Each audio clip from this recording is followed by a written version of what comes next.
پھر وہ وقت آیا جو ہر بیٹی کے باپ پر آتا ہے، اس کی ماں پر آتا ہے۔ رشا ملوک کی ماں عروہ صبح سے روئے جا رہی تھی، اس کی آنکھ کے آنسو تھمتے ہی نہ تھے۔ اس بستی کا رم شناس رشا ملوک کا باپ اپنی بیوی کو روتے ہوئے دیکھ رہا تھا اور خاموش تھا۔ وہ کیا کہتا اور کیا کرتا، وہ خود رو رہا تھا۔ یہ اور بات تھی کہ اس کے آنسو کسی کو دکھائی نہ دے رہے تھے، وہ آنسو اندر ہی اندر کہیں دل پر گر رہے تھے۔ رشا ملوک کی رخصتی مکمل ہو چکی تھی، اب وہ چند الفاظ باقی تھے جو رخصتی سے پہلے سمار ملوک نے رشا ملوک سے کہنے تھے۔ اس کے بعد چاند کے پیالے میں بھرا وہ مشروب رشا ملوک کو پلا دیا جانا تھا۔ تب سمار ملوک نے عروہ کو اشارہ کیا، اشارہ پا کر عروہ نے میز پر رکھا چاندی کا پیالہ اٹھایا اور اپنے شوہر کے برابر آ کھڑی ہو گئی۔ رشا ملوک سامنے کرسی پر بیٹھی تھی، اس کی آنکھیں آنسوؤں سے بھری تھی اور سر جھکا ہوا تھا۔ تب رشا ملوک کا باپ سمار ملوک گویا ہوا، اے رشا ملوک، اب وقت رخصت ہے، تو اچھی طرح جانتی ہے کہ ہماری حالت کیا ہوگی، ہمارے دل پر کیا گزرتی ہوگی۔ تیری ماں اور میں نے یہ سب اس لیے قبول کر لیا کہ تیری خوشی اسی میں تھی، ہم تیری خوشی پر قربان ہو گئے، ہم نے تیری خوشی کو احترام بخشا۔ ساحل عمر تیرا خواب تھا، اس خواب کو تو نے حقیقت کر لیا، وہ حقیقت کا روپ دھار کر تیرے سامنے آ گیا، تو نے اسے اپنے لیے منتخب کر لیا۔ تیرا انتخاب لاجواب ہے، لیکن تو جانتی ہے کہ وہ کون ہے، کہاں سے آیا ہے۔ خیر، جب تو نے اسے اہم جانا تو وہ ہمارے لیے بھی قابل احترام ہوا۔ ویسے بھی وہ اس بستی کا نجات دہندہ ہے، اس بستی کا محسن ہے۔ اے رشا ملوک، اب تو جان لے کہ تجھے ساحل عمر کی دنیا میں جانا ہے، تیرے پاس کتنا وقت ہے تو جانتی ہے، یہ بات بھی اچھی طرح جانتی ہے کہ تیرے لیے یہ وقت کے خالق سے لیا گیا ہے اور یہ کام بابا صاحب نے کیا ہے۔ جب وقت پتھر ہونے لگے تو سمجھ لینا کہ اب تیرا وقت پورا ہوا، پھر تو جانتی ہے کہ تجھے کیا کرنا ہوگا، تو جانتی ہے نا؟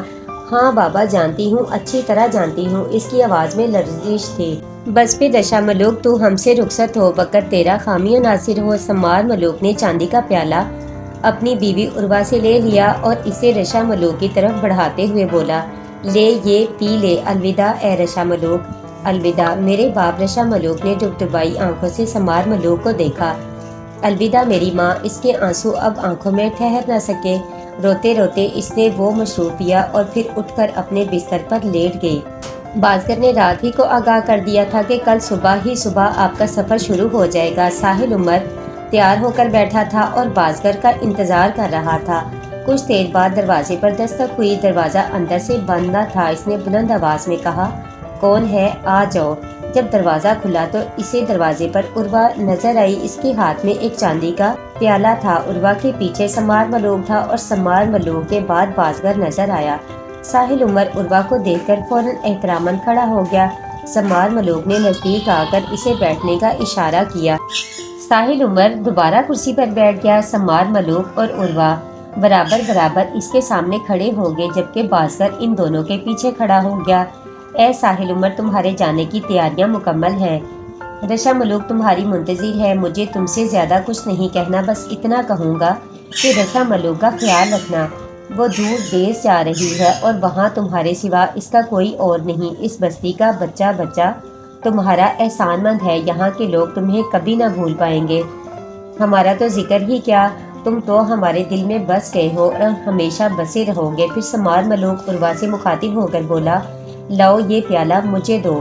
عروہ نے مشروب سے بھرا پیالہ سمار ملوک کے ہاتھ میں دے دیا اور رخصتی نگاہوں سے ساحل عمر کو دیکھنے لگی۔ لو ساحل عمر، یہ مشروب پی لو اور ہم سے رخصت ہو جاؤ، وقت تمہاری نگہبانی کرے۔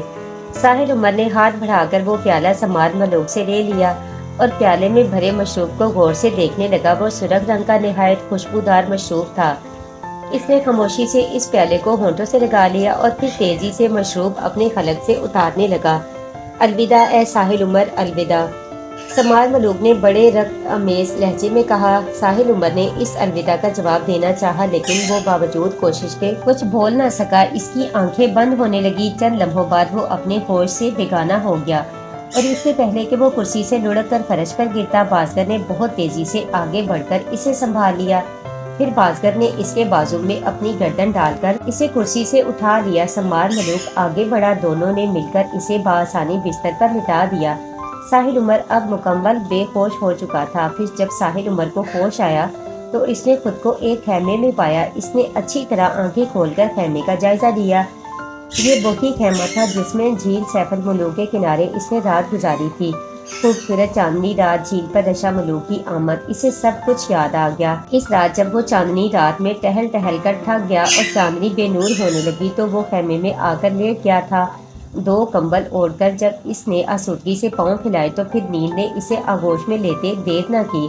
اس وقت وہ اسی خیمے میں تھا، اس نے 2 کمبل اوڑھے ہوئے تھے اور اسی طرح لیٹا تھا جس طرح وہ سونے سے پہلے لیٹا تھا۔ یہ کیا ہوا؟ اس کے دل میں سناٹا اترنے لگا۔ کیا اس نے یہ سب خواب میں دیکھا ہے؟ اتنا حسین اور طویل خواب۔ اس کی تو رشا ملوک سے شادی ہو گئی تھی، پھر وہ کہاں گئی؟ کیا ان لوگوں نے اس کے ساتھ دھوکہ کیا ہے؟ یہ شادی فراڈ تھی، اس کی سمجھ میں کچھ نہیں آ رہا تھا۔ پھر اس نے اپنے اوپر سے کمبل اتار پھینکا، اپنے لباس پر نظر ڈالی۔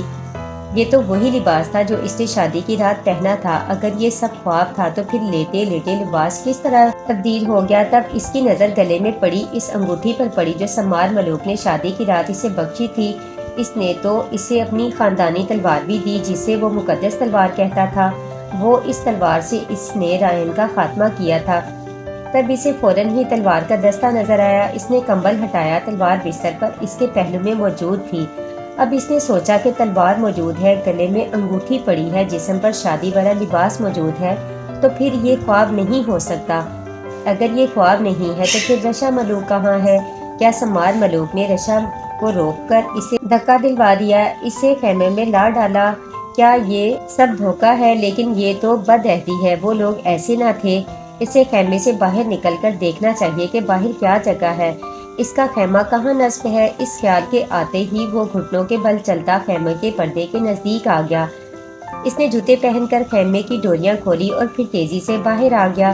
یہ وہی مقام تھا جہاں اس نے رات گزاری تھی۔ اب صبح ہو رہی تھی، جھیل پر اب بھی سناٹا تھا۔ پھر جب میں نے چاروں طرف نظریں گھما کر دیکھا تو اپنے خیمے کے پیچھے ایک اور خیمے کو پایا۔ اس کا اپنا خیمہ سرخ رنگ کا تھا جبکہ اس کے پیچھے والا خیمہ سبز رنگ کا تھا۔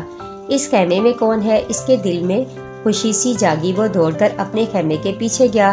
اس نے جلدی جلدی خیمے کی ڈوریاں کھولی اور پھر فوراً ہی پردے کے دونوں پٹ الٹ دیے۔ سامنے جو کچھ تھا اسے دیکھ کر ساحل عمر حیران رہ گیا۔ حیرت سے زیادہ اسے خوشی ہوئی۔ خوشی کیوں نہ ہوتی؟ سامنے رشا ملوک جو بیٹھی تھی وہ اسے دیکھ کر بے اختیار مسکرائی اور گہری نگاہوں سے دیکھتے ہوئے بولی، کیا ہوا؟ کچھ نہیں ہوا، اگر تم نہ ملتی تو ضرور کچھ نہ کچھ ہو جاتا۔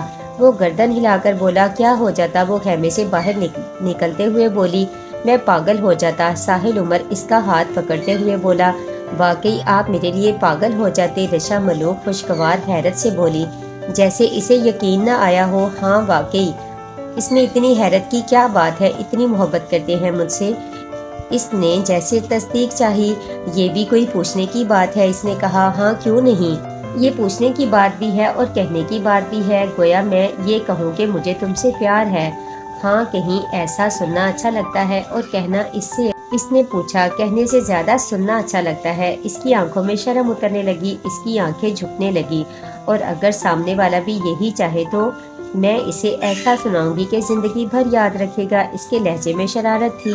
اچھا، ساحل عمر اس کی بات سن کر مسکرائے بنا رہ نہ سکا۔ وہ باتیں کرتے جھیل کے کنارے آ گئے۔ صبح ہو رہی تھی، سردی اپنے عروج پر تھی۔ پہاڑوں پر بادل دھوئیں کی صورت نظر آ رہے تھے۔ چاند مان پڑ چکا تھا، مشرق سے اجالا پھوٹتا ہوا محسوس ہو رہا تھا۔ ٹھنڈی اور تازہ ہوا کے زور پر لہریں لیتا جھیل کا پانی اس وقت اتنا حسین منظر تھا، ایسا دلکش منظر تھا کہ ساحل عمر کے دل پر سکون کی شبنم سی گرنے لگی تھی۔ اے رشا ملوک، ذرا یہ بتاؤ کہ یہ جھیل کتنی گہری ہے؟ ساحل عمر نے سوال کیا۔ مجھے کیا معلوم، تمہاری آنکھوں جتنی گہری تو ہوگی، وہ یہ کہہ کر مسکرایا۔ مجھے کیا پتا، تمہیں نہیں معلوم؟ حیرت ہے، کیا تم اس رات جھیل میں نہائی نہیں تھی؟ کیا آپ نے دیکھا تھا؟ وہ چونک کر بولی، ضرور دیکھتا، لیکن تمہاری سہیلیوں نے اتنا ڈرایا تھا کہ اندھا ہونے کی ہمت نہ کر پایا۔ بہت اچھا کیا، ورنہ تمہاری آنکھوں کو نقصان پہنچ جاتا۔ رشا ملوک، ایک بات بتاؤ، تمہاری بستی کہاں ہے؟ ساحل عمر نے پہاڑوں کی طرف اشارہ کیا۔ کیا ان پہاڑوں کے پیچھے؟ میں نہیں جانتی کہ میری بستی کہاں ہے، وہ کھوئے ہوئے انداز میں بولی۔ اب اگر ہم وہاں جانا چاہیں تو کیا نہیں جا سکتے؟ ساحل عمر نے سوال کیا۔ نہیں، ہرگز نہیں، وہ دو ٹوک لہجے میں بولی۔ کیوں؟ آخر سوال ہوا۔ میری بستی گم ہو گئی، میرا اس سے رابطہ منقطع ہو گیا، وہ ماضی کا حصہ بن گئی۔ میں تمہاری بستی میں زیادہ دن نہیں رہا، لیکن جتنے دن رہا وہاں کی یادیں میرے دل پر نقش ہیں۔ میں تمہارے والدین کو، تمہاری سہیلی دیا کو، بابا سائق اور بازگر کو، کسی کو نہیں بھول سکوں گا۔ بہت اچھے لوگ تھے، بہت پیارے لوگ تھے۔ وہ بستی بادل تھی اور وہ لوگ پانی تھے۔ بارش برس چکی، بادل چھٹ گئے، اب آسمان پر کچھ نہیں، سب وقت کی دھن میں گم ہو گئے۔ وہ بہت سنجیدگی سے بول رہی تھی، اس کی آواز کانپ رہی تھی۔ پھر اس نے ساحل عمر کی طرف دیکھا اور اس کے کندھے پر سر رکھ دیا۔ اب میں آپ کی دنیا میں ہوں اور آپ جیسی ہوں۔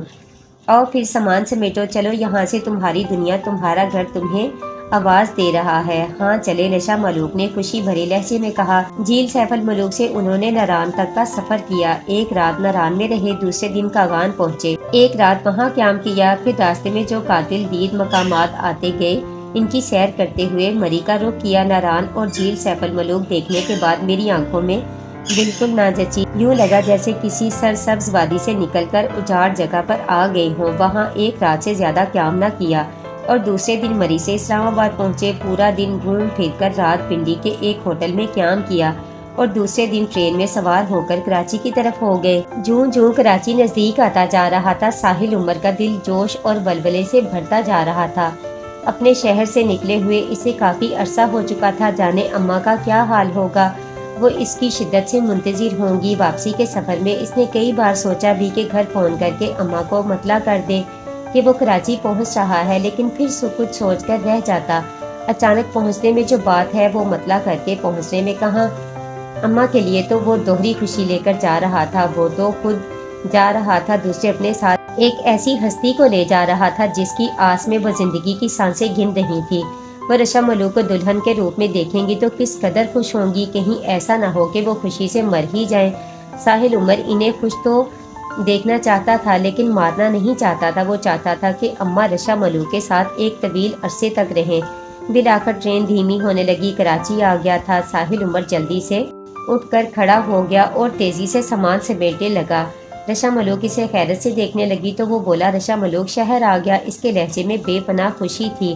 اچھا، یہ سن کر وہ بھی خوش ہو گئی۔ گاڑی کے پلیٹ فارم پر رکتے ہی دھڑا دھڑ کلی اندر آنے لگے۔ ساحل عمر کے پاس زیادہ سامان نہ تھا لیکن اتنا کم بھی نہ تھا کہ وہ خود اٹھا کر اسٹیشن سے باہر نکل آتا۔ راستے میں اس نے خاصی شاپنگ کی تھی۔ اس کے پاس جو 2 بڑے سوٹ کیس تھے اور ایک بڑا بیگ تھا، اس نے کلی کر لیا۔ کلی سارا سامان اٹھا کر چلنے لگا تو ساحل عمر رشا ملوک کا ہاتھ پکڑ کر ڈبے سے نکل آیا۔ پہلے وہ خود پلیٹ فارم پر اترا، پھر اس نے سہارا دے کر رشا ملوک کو نیچے اتار لیا۔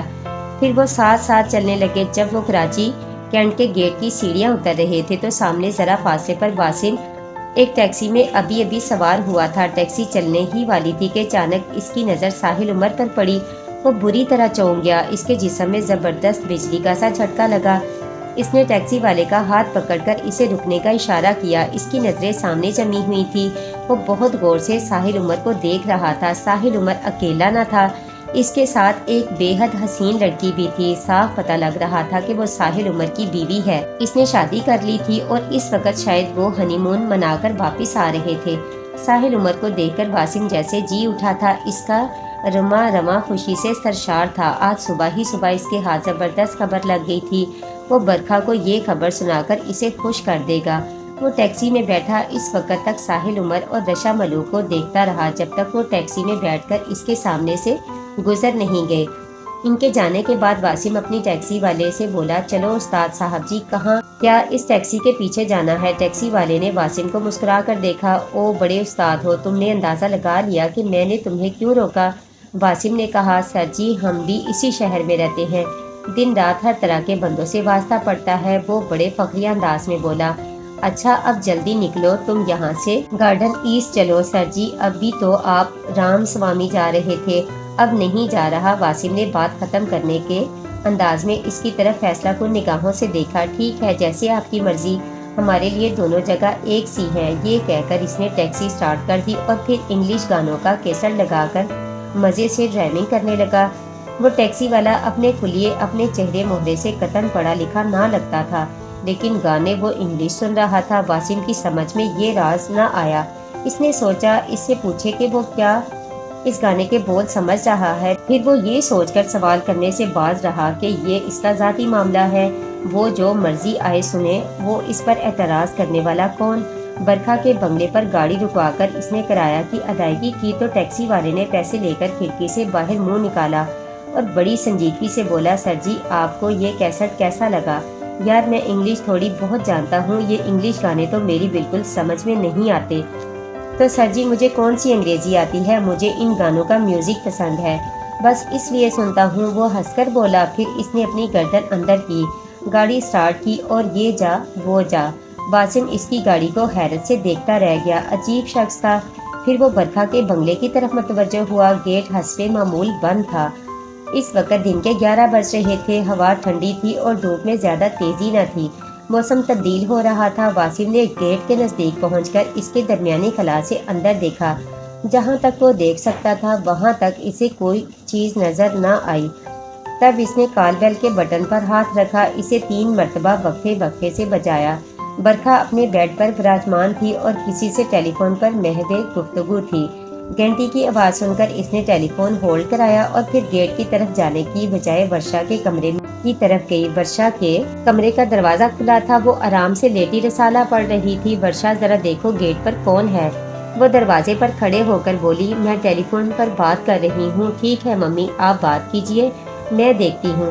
یہ کہہ کر ورشا فوراً کھڑی ہو گئی۔ ابھی ورشا گیٹ کے نزدیک نہ پہنچی تھی کہ ایک مرتبہ پھر بیل بجی۔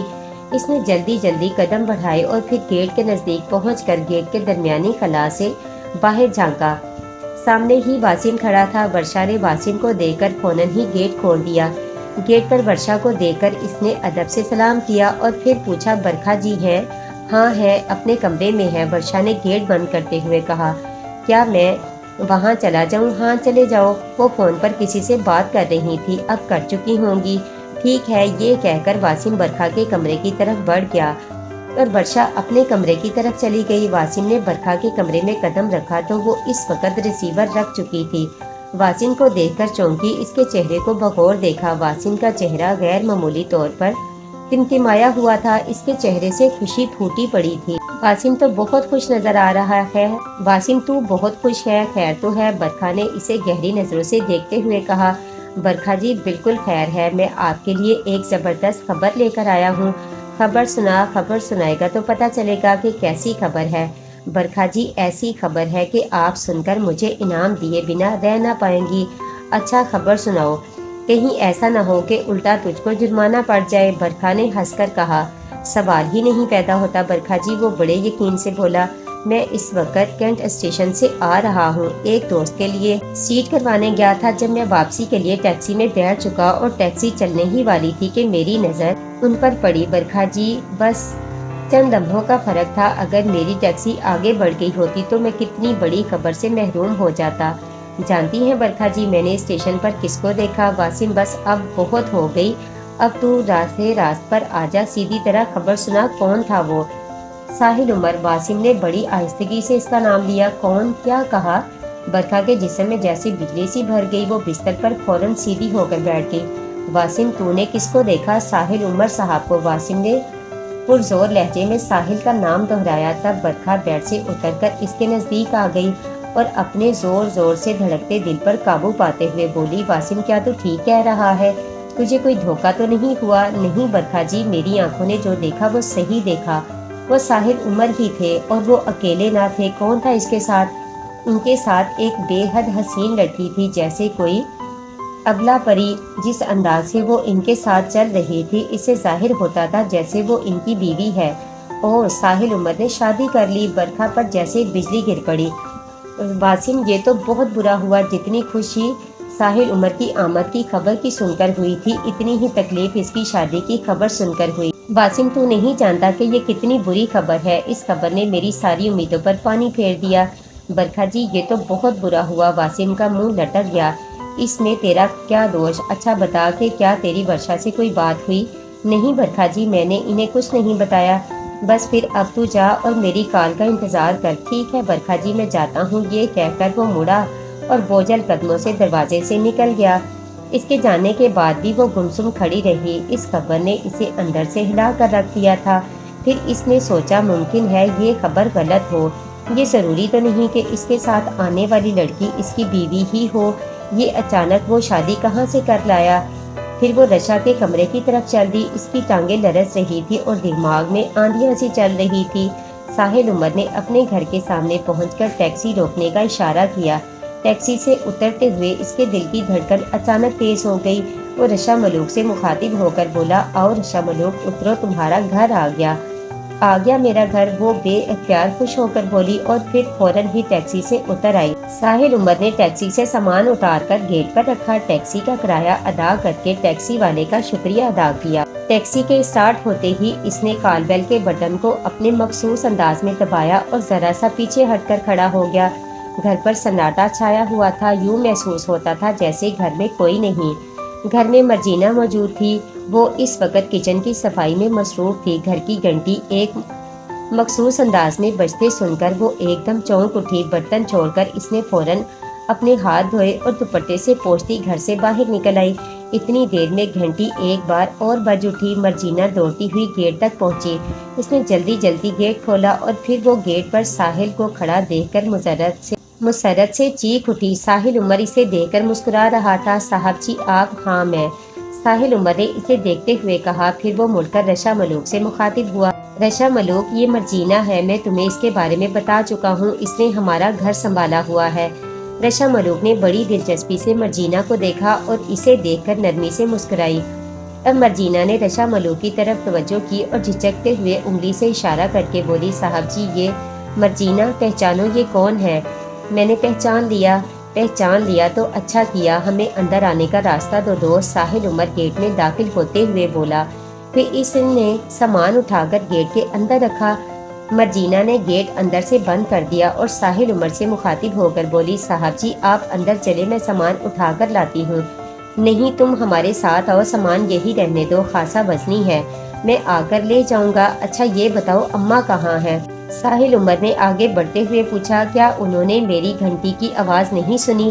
نہیں صاحب جی، وہ سو رہی ہیں، جب سے آپ گئے ہیں ان کی طبیعت ٹھیک نہیں رہتی، خاصی دبلی ہو گئی ہیں، آج بھی ان کی طبیعت ٹھیک نہیں تھی، ناشتہ کرنے کے بعد اپنے کمرے میں جا کر سو گئیں۔ مرجینا نے بتایا، کوئی بات نہیں، اب میں آ گیا ہوں، ان کی طبیعت منٹوں میں ٹھیک کر دوں گا۔ ساحل نے چٹکی بجا کر کہا، اچھا مرجینا یہ تو بتاؤ یہ کون ہے؟ بتاؤں صاحب جی، یہ ہماری مالکن ہے۔ مرجینا نے رشا ملوک کی طرف دیکھتے ہوئے کہا، اللہ کتنی پیاری ہے۔ پھر ایک دم جیسے اسے کچھ یاد آ گیا، ارے یہ تو تصویر والی ہے۔ تصویر والی؟ ساحل عمر نے سوالیہ انداز میں پوچھا، آپ نے ان کی تصویر نہیں بنائی تھی کیا؟ صاحب جی وہ تصویر جو آپ کے بیڈ روم میں لگی ہوئی تھی، مرجینا نے بتایا۔ ہاں مرجینا، تم نے ٹھیک پہچانا، میں وہی ہوں، ساحل عمر کی بجائے رشا ملوک نے جواب دیا۔ او کتنی اچھی آواز ہے ہماری مالکن کی، مرجینا خوش ہو کر بولی۔ اچھا مرجینا، تم انہیں میرے کمرے میں لے کر چلو، انہیں دلہن بنا کر بیڈ پر بٹھاؤ، میں اماں کو اٹھا کر لاتا ہوں۔ ساحل عمر گھر میں داخل ہو کر بولا، جی صاحب ٹھیک ہے۔ مرجینا نے رشا ملوک کو فوراً دلہنوں کی طرح تھام لیا اور دھیرے دھیرے بیڈ روم کی طرف۔ ساحل عمر نے اماں کے کمرے کی طرف رخ کیا، اماں کے کمرے کا دروازہ کھلا ہوا تھا، وہ اندر داخل ہوا۔ اماں بیڈ پر ایک ہلکا سا کمبل اوڑھے لیٹی تھی، ان کا چہرہ کھلا ہوا تھا اور آنکھیں بند تھی۔ مرجینا نے ٹھیک کہا تھا، وہ واقعی دبلی ہو گئی تھی، ان کا چہرہ ذرا سا نکل آیا تھا۔ وہ چند لمحوں تک اماں کا چہرہ غور سے دیکھتا رہا، پھر اس نے دھیرے سے ان کی آنکھوں پر اپنا ہاتھ جما دیا، تب اماں نے اپنے دونوں ہاتھ اس کے ہاتھ پر رکھ کر ہٹانے کے لیے زور لگایا۔ پھر اچانک ہی انہیں احساس ہوا کہ یہ تو ساحل عمر کا ہاتھ ہے۔ انہوں نے ایک مرتبہ پھر اس کی ہاتھ پر اپنا ہاتھ پھیرا اور گلوگیر آواز میں بولی، میرے بچے، میرے ساحل۔ ساحل عمر نے فوراً اپنا ہاتھ ان کی آنکھوں سے ہٹا لیا اور ان کے پاس ان کے سامنے بیٹھ گیا۔ اماں اسے دیکھتے ہی اٹھ کر بیٹھ گئیں جیسے تن مردہ میں جان پڑ گئی ہو۔ انہوں نے اسے لپٹا لیا اور رو پڑیں، میرے ساحل تم کہاں چلے گئے تھے؟ اماں رونے کی نہیں ہو رہی ہے؟ ساحل عمر نے ان کی آنکھوں سے آنسو اپنی انگلی سے صاف کرتے ہوئے کہا، میں آپ کے لیے زبردست خوشخبری لے کر آیا ہوں۔ ہیں جلدی بتاؤ۔ اماں کے چہرے پر ایک دم رونق آ گئی۔ بتاؤ نہیں، دکھاؤ۔ ساحل عمر اٹھتا ہوا بولا، آئیے میرے کمرے میں چلیں۔ ساحل عمر نے اماں کا ہاتھ پکڑ لیا اور پھر وہ دھیرے دھیرے اپنے بیڈ روم کی طرف بڑھا۔ اتنی دیر میں مرجینا رشا ملوک کو بیڈ پر بٹھا کر دوپٹہ اڑا چکی تھی، اس نے رشا ملوک کا چہرہ گھونگھٹ میں چھپا دیا تھا۔